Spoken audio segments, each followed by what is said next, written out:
मैं सीमा त्यागी स्वागत करती हूँ यूनिक स्टडी ऑनलाइन क्लासेस में। और जैसे कि हम टॉपिक पढ़ रहे हैं ऋग वैदिक काल और उत्तर वैदिक काल, उसकी 80 क्वेश्चन हमने कंप्लीट कर लिए है। आज का जो हमारा क्वेश्चन है वो है 81 क्वेश्चन। ठीक है, यहाँ तक कंप्लीट हो चुके हैं हमारे 80 क्वेश्चन और हम आज शुरू करेंगे 81 क्वेश्चन। निम्नलिखित में से किस एक वैदिक साहित्य में मोक्ष की चर्चा मिली है? वैदिक साहित्य, वैदिक साहित्य क्या होते हैं? जिसके अंदर वेद आएंगे, आरण्यक आएंगे, ठीक है। उसके बाद सबसे पहले क्या आएगा? वेद, वेद के बाद ब्राह्मण, ब्राह्मण के बाद आर्णक, आर्णक के बाद उपनिषद। ठीक है, तो इसमें क्या है, आपसे मोक्ष की चर्चा पूछेगी किसके अंदर है। तो मोक्ष जब हमने लास्ट क्लास पढ़ी थी तो उसमें हमने पढ़ा था श्वेताश्वर उपनिषद में मोक्ष के बारे में जिक्र किया गया। क्या कि जिसको नॉलेज है, जिसको ज्ञान है, उसको ही मोक्ष मिलेगा। तो ये किस में वर्णन है? ये श्वेताश्वर उपनिषद में है। तो उपनिषद की बात चल रही है तो उपनिषद में ही मोक्ष का जिक्र किया हुआ है। ठीक है, भक्ति का, मोक्ष का, ज्ञान का उपनिषद के अंदर जिक्र किया हुआ है। वैसे मेनली भक्ति का भगवत गीता में किया हुआ है, बट अब मोक्ष का जो मोक्ष कैसे प्राप्त होता है? ज्ञान से प्राप्त होता है, तो उसका जिक्र आपका उपनिषद में किया गया है। ऋग्वेद में, ब्राह्मण में या परवर्ती संहिता। परवर्ती संहिता क्या होता है? परवर्ती संहिता वेदों को ही कहा गया, संहिता वेदों को ही कहा गया है। नेक्स्ट चलते, समझ आ गया। मोक्ष का जो चर्चा है वो उपनिषद के अंदर है। सत्यमेव जयते शब्द किस उपनिषद से लिया गया है? मुंडकोपनिषद। बार बार हम पढ़ते आ रहे हैं, मुंडकोपनिषद से ही सत्यमेव जयते लिया हुआ है। और मुंडकोपनिषद में एक स्टेटमेंट भी लिखी होती है, यज्ञ टूटी हुई नौका के समान है। मतलब ये जो उपनिषद है इसमें है ना, यज्ञ को, कर्मकांड को महत्व नहीं दिया गया है, इसमें सिर्फ मोक्ष को, ज्ञान को, नॉलेज को महत्व दिया गया है। तो मुंडकोपनिषद में ये भी लिखा हुआ है कि यज्ञ एक टूटी हुई नौका के समान है, जो आपको पार नहीं उतार सकता, आपको पार उतारेगा आपका ज्ञान, आपकी नॉलेज। तो वो चीज़ें आपको याद रखनी है। नेक्स्ट चलते हैं, उपनिषद का मुख्य विषय क्या है? उपनिषद का मुख्य विषय क्या है? तो दर्शन। क्या है? दर्शन। सामाजिक व्यवस्था नहीं है, विधि कानून नहीं, राज्य नहीं है, दर्शन शास्त्र, दर्शन ज्ञान जो भी है, आपकी फिलॉसफी, दर्शन जो भी है वो किसके अंदर है? वो उपनिषदों के अंदर है। उपनिषद पुस्तक है योग पर, धर्म पर, विधि पर, तो दर्शन पर। उपनिषद जो है वो दर्शन आधारित है। नेक्स्ट चलते हैं, एक मिनट। निम्नलिखित में से किस एक उपनिषद में पहली बार निराशावाद के तत्व दिखाई देते हैं? तो ये कह रहा है कि एक उपनिषद है जिसके अंदर निराशावाद तत्व दिखाई देते हैं। तो ये आप देखिए, निराशावाद एक तत्व है, निराशावाद ये दिखाई देते, किसके अंदर दिखाई देते हैं? ये मैत्रायणी उपनिषद, मैत्रायणी ब्राह्मण ग्रंथ भी है, कौशिक की ब्राह्मण ग्रंथ भी है, और ये दोनों उपनिषद के नाम भी हैं। ठीक है, तो ये चीज़ याद रखनी है। बृहदारण्यक तो आप पढ़ चुके हैं ना, सबसे बड़ा उपनिषद है, केन छोटा उपनिषद है, ये चीज़ें आपने पढ़ी हुई है। नेक्स्ट चलते हैं। नेक्स्ट पूछ रहा है आपसे कि बृहदारण्यक उपनिषद में जनक की सभा में याज्ञवल्क्य का दार्शनिक संवाद करते हुए निम्नलिखित में से किसका वर्णन किया हुआ है? जनक था, राजा जनक। कहाँ का शासक था? विदेह का, विदेह का। अब इनकी कोई भी मतलब राजा होता था, उसके वहाँ पे दार्शनिकों को बुलाया जाता था। वेद, जो वेद लिखते हैं दार्शनिक थे, उनको बुलाया जाता था, डिस्कस होती थी, बात होती, सभा लगती थी। ठीक है, तो डिस्कशन होता था, सब लोग बैठते थे। तो एक सभा होती जिसमें याज्ञवल्क्य जिसका नाम है, और गार्गी। ठीक है, गार्गी। ये गार्गी भी क्या थी? ये भी वेदों को लिखने में इसका भी रोल था, गार्गी का भी। इसने भी अपने आत्मा ब्रह्मा के बारे में जो डिस्कस कर रहे थे। तो जो याज्ञवल्क्य है और गार्गी के बीच कहा गया संवाद हुआ, आपस में डिस्कशन हुआ। तो कहीं ना कहीं जो गार्गी अपनी बात को साबित कर रही थी, साबित करना चाह रही थी, तो याज्ञवल्क्य ने कहा कि चुपचाप बैठे रहो, ना यहाँ तुम्हारा सर फोड़ दिया जाएगा। मतलब कहीं ना कहीं दिखाया गया था और उसको वहाँ दबाया जा रहा था। तो इसमें जो राइट आंसर आने वाला है वो गार्गी आएगा। तो गार्गी और इसके बीच डिस्कशन चल रहा था। अब कात्यायनी और मैत्री, ये इसकी पत्नियां हैं दो, कात्यायनी और मैत्रिणी इसकी पत्नी है। और विश्ववारा, जो आपको पता ही है, विश्ववारा के बारे में जो हम पढ़ते हैं ना बार बार, विश्ववारा ये वेद को लिखने वाली एक विदुषी है, बहुत सारी हमने पढ़ी हुई है। जब आप ऋग्वैदिक काल पढ़ोगे तो उसमें आपको पढ़ने को मिलेगा कि उस टाइम पे क्या था, औरतों को, स्त्रियों को भी वेद में, ऋग्वैदिक काल की बात चल रही है, उसमें भी काफ़ी मतलब उनको थी अथॉरिटी कि वो वेद में अपने मंत्रों को लिखना, अपनी बातों को कह सकती हैं। तो उसमें कौन कौन थी वो? एक तो लोपामुद्रा थी, इनको याद रखना ही, बार बार आपसे पूछे जाते हैं, कहीं कहीं ना एग्जाम में मिल जाते हैं। एक तो लोपामुद्रा थी, ठीक है, जिसने वेदों में अपनी हेल्प की थी। एक घोषा, घोषा, ठीक है। एक का नाम था सिक्ता, सिक्ता। एक थी विषवारा, जो ये रही विषवारा, ठीक है। एक का नाम था अपाला, अपाला, ठीक है। एक का नाम था पोलोमी, पोलोमी। और एक का नाम रांची या राई भी लिखा होता है कहीं कहीं, ठीक है। ये वाले नाम थे। ये सारे विदुषियाँ थी, ब्रह्मवादिनी थी, जिन्होंने वेदों में अपनी हेल्प की थी, मतलब लिखने में, मंत्र वगैरह में, सब चीज़ों में थी। तो ये विदुषी मानी जाती है ऋग वैदिक काल की, ठीक है। तो कहीं भी जिक्र आए तो आप इनको कंपैरिजन कर सकते हैं, याद माइंड में दुड़ा सकते हैं, ठीक है। ये कात्यायनी और ये इसकी पत्नी थी, और गार्गी जिसके साथ इसका डिस्कशन चल रहा था, बट ये गार्गी नहीं है कि ऋग वैदिक काल में विदुषी नहीं मानी जाती है, ठीक है। उसके बाद विषवारा तो पता ही आपको, ये विदुषी थी। नेक्स्ट चलते हैं, निम्न में से कौन सा एक कथन उपनिषदों के विषय में सही नहीं है। अब पहले स्टेटमेंट को अच्छे से पढ़ना। वेदायन व छांदोग्य उपनिषद गद में है, बिल्कुल है, क्योंकि आपको पता है 4 वेद है जो पद में है, ठीक है। 4 वेद कल मैंने आपको बार बार बताए थे, 4 वेद है जो पद में है, और बाकी सब वेद किस में है, गद में है। बट आपका एक पर्सन उपनिषद है, पर्सन, जो गद और पद दोनों में है। तो 4 वेद आपको रट्टा मार के याद कर लेना, कठ, इस, श्वेताश्वर, मैत्रायणी, ये पद में है, बाकी जो भी आएगा वो सब गद में है, ठीक है। तो ये गद में है, बिल्कुल ये हम राइट जाते हैं, क्योंकि इन 4 में से ये नहीं है। वो 4 है, कठ, यकंठ, ईश, ठीक है, श्वेताश्वर और मैत्रायणी। मैत्रायणी, मैत्रायणी एक ब्राह्मण ग्रंथ भी है और एक उपनिषद भी है। ये 4 के 4 क्या है, आपके पद में है, बाकी सब गद में है। तो ये तो राइट है, आपसे नहीं पूछा गया ना, आपसे नहीं पूछा गया है। उसके बाद कठ उपनिषद प्राचीन उपनिषदों में से एक है। इसके बारे में आपको नहीं पता तो इसको छोड़ दीजिए। उपनिषद घोषणा करते हैं कि मोक्ष ज्ञान से संभव है, न कि आस्था से। ये तो हम बार बार पढ़े जा रहे हैं ना, बार बार पढ़े जा रहे हैं ना, क्या मोक्ष ज्ञान से संभव है, ये बार बार इसी चीज़ को कह रहे हैं, आस्था से, कि किसी में आस्था करने से नहीं, कर्मकांड करने से नहीं। उपनिषद तपश्रेय के जीवन के मोक्ष के लिए परम आवश्यक नहीं मानते। ये कहते कि तपस्या वगैरह जो ये कांड वगैरह करते हो, ये आवश्यक नहीं है मोक्ष के लिए। आवश्यक क्या है मोक्ष के लिए, ज्ञान आवश्यक है। तो ये दोनों राइट है आपके, ये भी राइट है। बसता क्या है, कठ उपनिषद प्राचीनतम उपनिषदों में से एक है, तो ये गलत है, ठीक है। कठ उपनिषद प्राचीन उपनिषदों में से एक नहीं है, बाद का न्यू उपनिषदों में से एक माना जाता है। ये बाद में इस पे जो शंकराचार्य ने 10 उपनिषदों पे टीका भी लिखी थी, जिसमें से एक कठ उपनिषद भी है, ठीक है।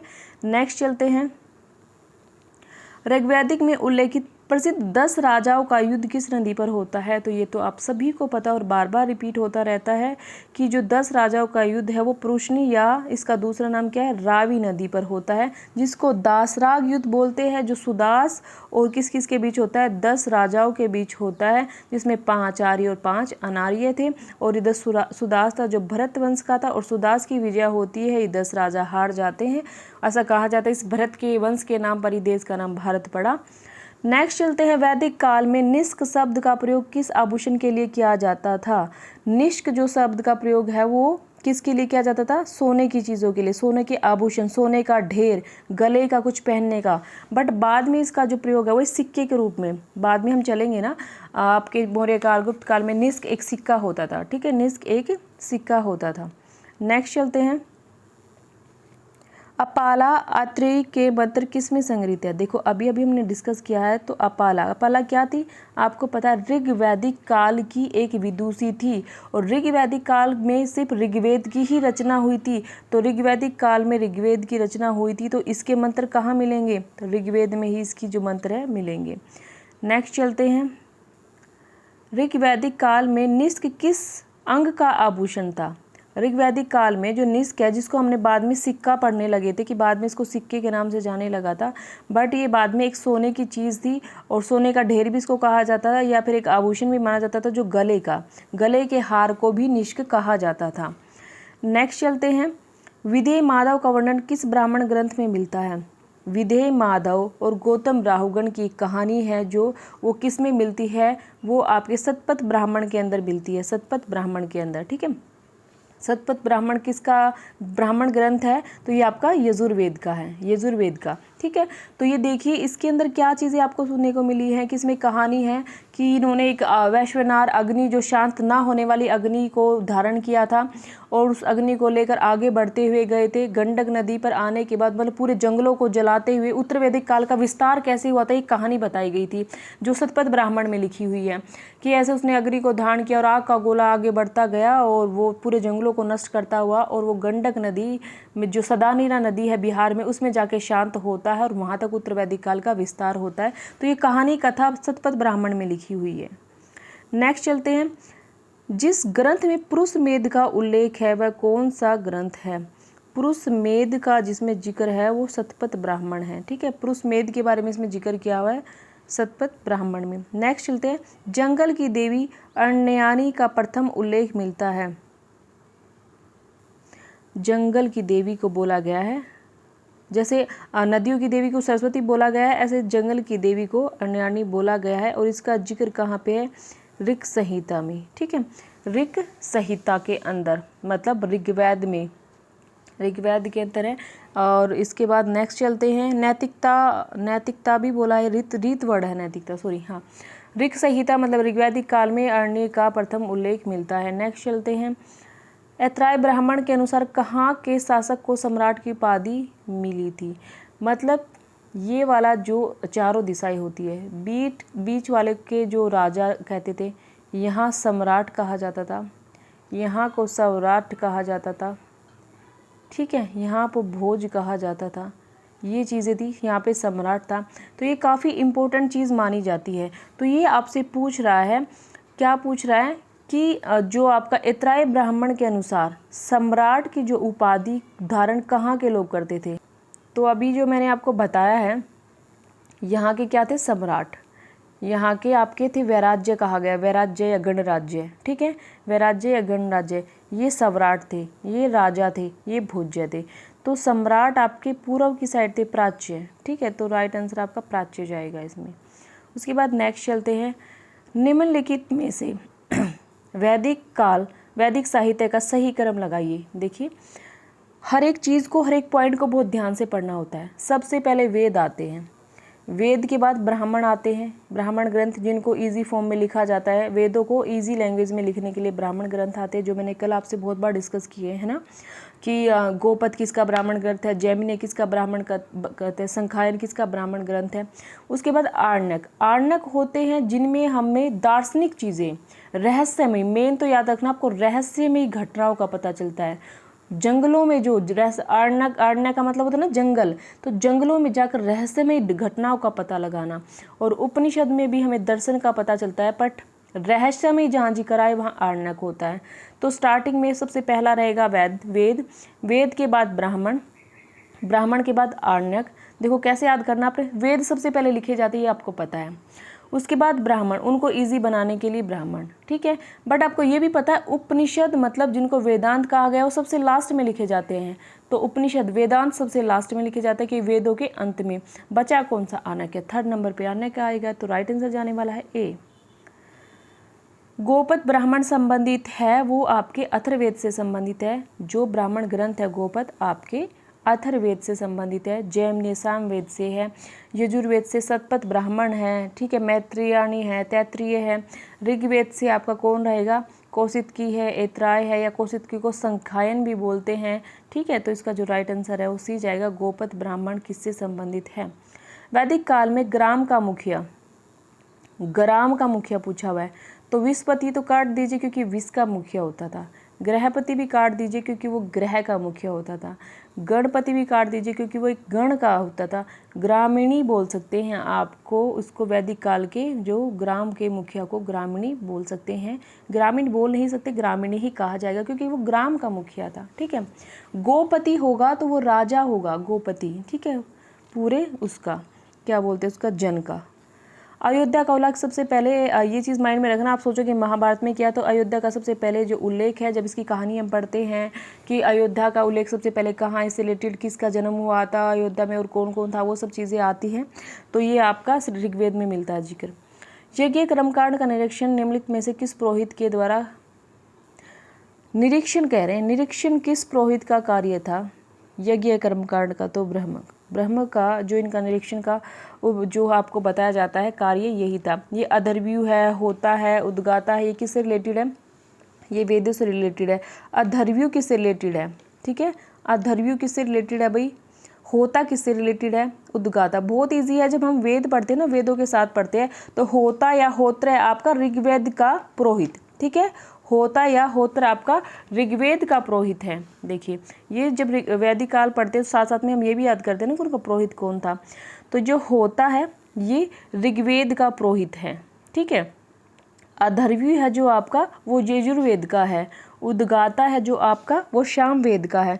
पर यज्ञ कर्मकांड का जो यज्ञ है मतलब अथर्ववेद का, अथर्ववेद का जो माना जाए एक तरह से वो ब्रह्मा को कहा गया। यज्ञ कर्मकांड, यज्ञ कर्मकांड की बात आ रही है इसमें, कर्मकांड की। जो कर्मकांड आपके अथर्ववेद में है, उसके बाद इसमें जो आप कर्म, यजुर्वेद में आप कर्मकांड नहीं, ज़्यादा कर्मकांड नहीं कह सकते। यागिक बलिदान प्रथा ये चीज़ें थी, पर ज़्यादा जो भूत पिशाच जादू टोना है वो किसके अंदर आया था? वो आपके अथर्ववेद के अंदर आया था। बट ये सिर्फ आपसे ये पूछा जाए निरीक्षण की बात चल रही है, तो वो यज्ञ कर्मकांड आपका ब्रह्म आएगा, ब्रह्म। ठीक है, नेक्स्ट चलते हैं।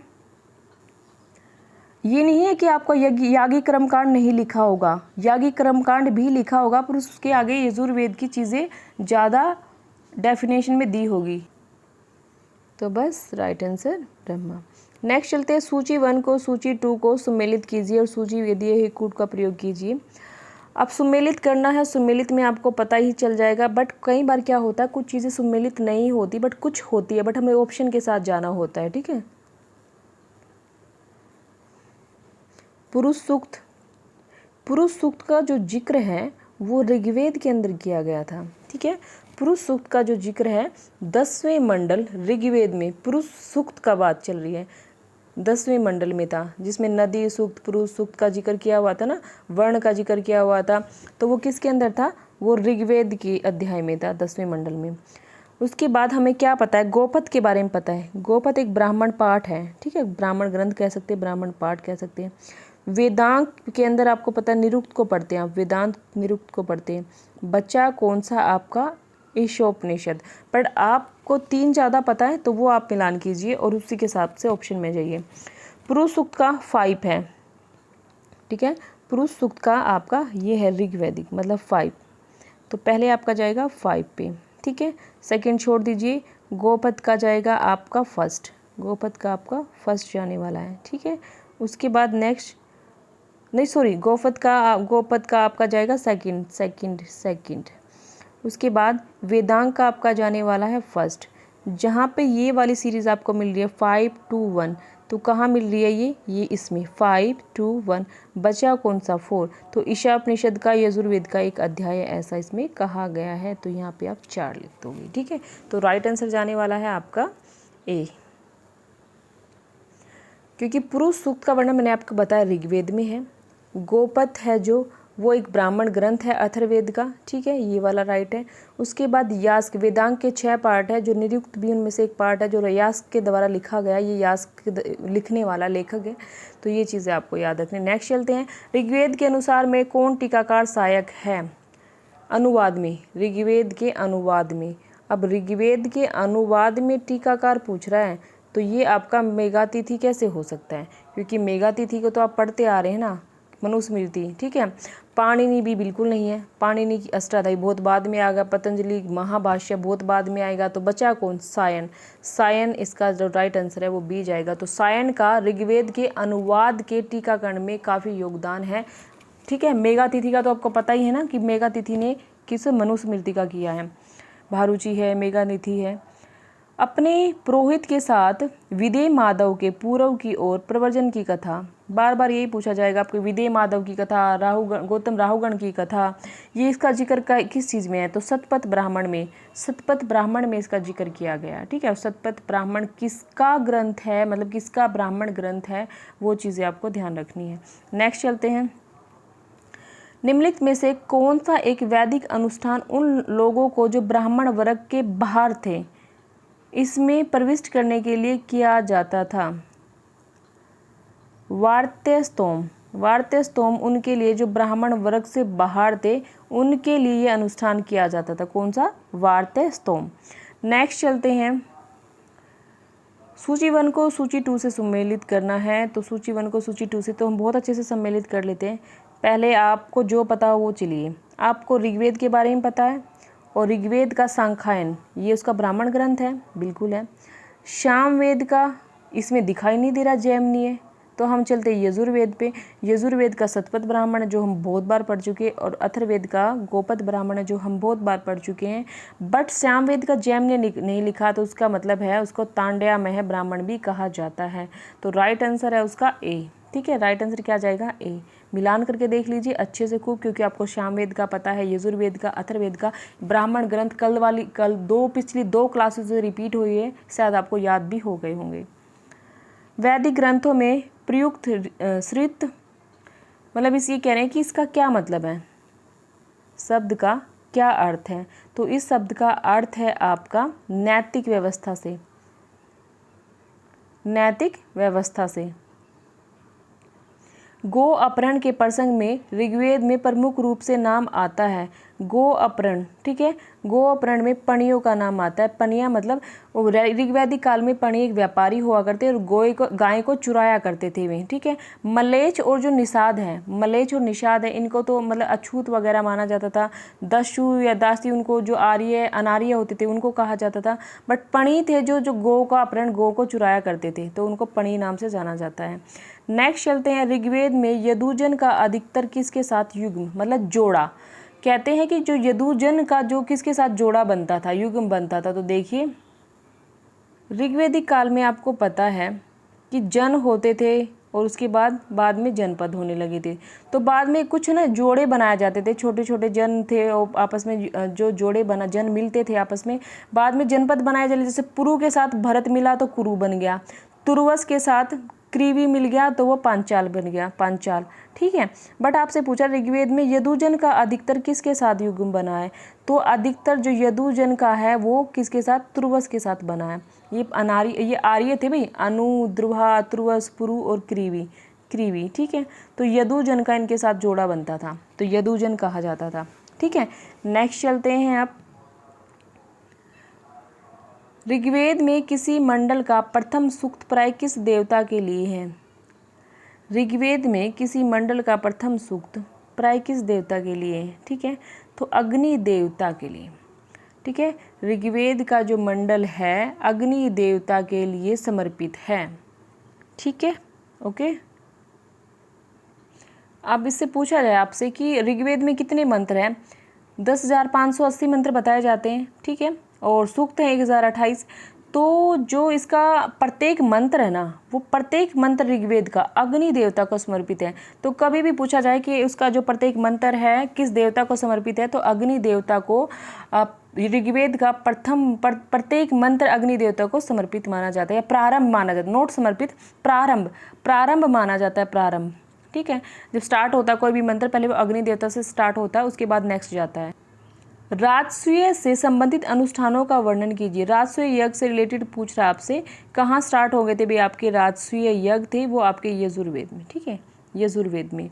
इंद्र महाभिषेक का जो वर्ण है वो आपके ऋग्वेद में किया गया है। ये कुछ क्वेश्चन है जो आपको याद करने होते हैं।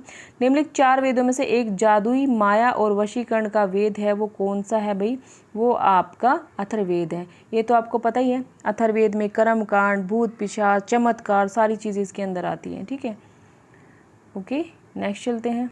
बस जब हम चारों वेद पढ़ते ना, हमें अच्छे से याद हो जाता है कि ऋग्वेद के अंदर क्या मैटर है, यजुर्वेद में क्या है, अथर्ववेद में क्या है, सामवेद में तो आपको पता संगीत से रिलेटेड चीज़ें आएंगी। ठीक है, अथर्ववेद में क्या आएगा आपको, भूत पिशाच, जादू टोना, कीड़ों के लिए कीट पतंगे से रिलेटेड फसलों की बातें और चमत्कार भरी बातें, ये चीज़ें। यजुर्वेद में यज्ञ से संबंधित चीज़ें आएगी, बलि से संबंधित चीज़ें आएगी। जो ऋग्वेद है उसमें क्या आएगा, उसके अंदर मैटर आएगा आपका देवताओं की स्तुति करना, उनको खुश करने के लिए चीज़ें आती हैं, सोर्सेज आते हैं बहुत सारे। किस वैदिक ग्रंथ में वर्ण शब्द का सर्वप्रथम उल्लेख किया है, वर्ण शब्द। ठीक है, तो वो आपके ऋग्वेद में, ऋग्वेद के 10वें मंडल में वर्ण शब्द का प्रयोग कुछ इस तरीके से किया गया है। एक विराट पुरुष होता है, ठीक है, जिसके जो दिमाग है वो एक ब्राह्मण की तरह मतलब शार्प माइंड होना चाहिए। उसका जो बाजुएं हैं वो क्या होने, एक योद्धा की तरह मतलब क्षत्रियो की तरह होनी चाहिए। उसका जो पेट है मतलब पेट उद्र है जो उसका एक वैश्य की तरह होना चाहिए। उसके जो पैर है वो शूद्र की तरह, मतलब इस तरह दिखाया गया है, उनको बांट दिया गया इस तरीके से। मतलब कास्टिज्म को जो दिखाया नहीं गया, ऐसे नहीं दिखाया गया, वंशानुगत नहीं दिखाया गया, ये व्यवसाय के आधार पर दिखा दिया कि जो किसी की सेवा कर रहा है, ठीक है, पैरों में है जो वो क्या है, नीचे पैरों में है वो शूद्र है, जो किसी का पेट भर रहा है वो वैश्य है, जो युद्ध कर रहा है वो क्षत्रिय है, जिसका जो माइंड का यूज़ कर रहा है वो ब्राह्मण है। तो इसलिए सबसे पहले वर्ण का जो प्रयोग है ऋग्वेद के अंदर 10वें मंडल में किया गया है। वर्ण व्यवस्था से संबंधित पुरुष सूक्त मूलतः पाया जाता है। पुरुष सूक्त मूलतः पाया जाता है, अभी तो मैंने बताया पुरुष सूक्त मूलतः पाया जाता है ऋग्वेद में। ऋग्वेद में एक पुरुष को उठाया गया, पुरुष के बारे में, उसी के बारे में बताया गया है कि क्या क्या होता है, एक विराट पुरुष कैसा होता है। ऋग्वेद में ऋचाएँ हैं, ऋचाएँ मतलब सूक्त, सूक्त का मतलब होता है अच्छे कथन, कुछ अच्छी बातें, अच्छे स्टेटमेंट, ठीक है, ऋचाएँ भी वही होती है, सूक्ति होते हैं। तो 1028 है, ये आपको पता है। 10 मंडल है ऋग्वेद में, 8 अष्टक है, 1028 ऋचा या सूक्त हैं और 10,580 मंत्र हैं। नेक्स्ट चलते हैं आप। निम्नलिखित में से किस वैदिक सूत्र में 4 वर्णों का उद्गम संदर्भ में मिला हुआ है?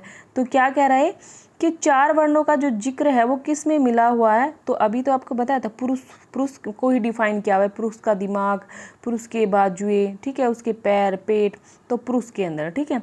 नेक्स्ट है, ऋग्वेद में किन सूक्तों में भारतीय नाटक के अंकुरण का होना पता चलता है? ठीक है, संवाद सूक्त। संवाद सूक्त का मतलब होता है एक सभा होती है, सभी की सभाएं होती है, वहाँ पे संवाद चलते हैं, हम बहुत बार पढ़ रहे हैं यम और नचिकेत का संवाद, ठीक है। उसके बाद पढ़ा हमने गार्गी और याज्ञवल्क्य का संवाद। उसके बाद हमने पढ़ा उद्रण जो उदालक और जो आपका श्वेत केतु, इन दोनों का संवाद। आरुषि उदालक पूरा नाम है, इन दोनों का संवाद, मतलब आपस में संवाद हो रहा है, एक प्ले रोल हो रहा है, पूरा नाटक बन रहा है, सभा बैठी है, डिस्कशन चल रहे हैं, तो अंकुरण स्टार्ट हो गया था जिसमें संवाद सूक्त में। नेक्स्ट चलते हैं, ऋग्वेद में कितने मंडल हैं? तो ऋग्वेद के आपके जो मंडल है वो 10 मंडल है, ठीक है। ऋग्वेद में कितने मंडल हैं? 10 मंडल हैं। ऋग्वेदिक संहिता का 9वां मंडल पूर्णतः किसको समर्पित किया जाता है? तो ये आपके सोम, ये आप पढ़ चुके हैं ना, सोम देवता को 9वां मंडल सोम देवता को समर्पित किया गया है, सोमरस, ठीक है। तो आपका ये राइट आंसर है। तो हमारे जो पूरे होते हैं 40 क्वेश्चंस, और नेक्स्ट क्लास में हम फिर मिलेंगे 40 क्वेश्चंस के, जितने भी बचते हैं उस क्वेश्चन के साथ। ये हमारे क्वेश्चन हो गए 120 ऋग्वेदिक काल के, ठीक है। उनको ध्यान से पढ़ना, बहुत ज़्यादा आपके लिए हेल्पफुल होने वाले हैं। और वीडियो को लाइक और चैनल को सब्सक्राइब ज़रूर करना। Okay, bye bye.